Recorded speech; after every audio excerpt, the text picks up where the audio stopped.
স্বাগত বন্ধুরা, আমি রাখি আছি রান্নাঘরে। আর তোমরা দেখছো রান্নাঘরে রাখি। আজকের রেসিপি চিকেন স্যুপ। আমি একটা কড়াই বসিয়ে নেব, তারপর গ্যাসটাকে অন করে নেব। 1 চামচ বাটার দিয়ে দেব। বাটারটা মেল্ট হয়ে গেলে চিকেনটা দিয়ে দেবো। এবার দিয়ে দেবো একটা পেঁয়াজ, কটা রসুনের কোয়া, কটা গোলমরিচ।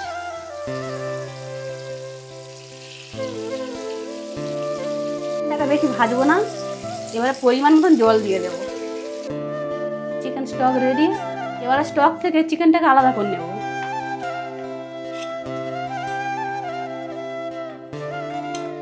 এর মধ্যে এক একে সব সবজিগুলো দিয়ে দেবো। প্রথমে দেবো গাজর কুচনো, পেঁয়াজ কলি, ক্যাপসিকাম, বিনস, বাঁধাকপি। এবার দেবো স্বাদ মতো লবণ। এবার চিকেনগুলোকে দিয়ে দেবো।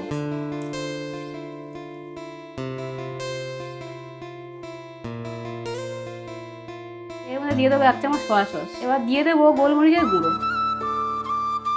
এবার দিয়ে দেবো ডিম। এখন দিয়ে দেবো কর্নফ্লাওয়ার। এখন দিয়ে দেবো লেবুর রস। সব শেষে দিয়ে দেবো 1 চামচ বাটার। দেখো বন্ধুরা, আমার চিকেন স্যুপ রেডি। আর ভিডিওটা কেমন লাগলো তোমরা কমেন্টে জানিও। পুরো ভিডিওটা দেখার জন্য ধন্যবাদ। আর তোমরা ভালো থেকো, সুস্থ থেকো।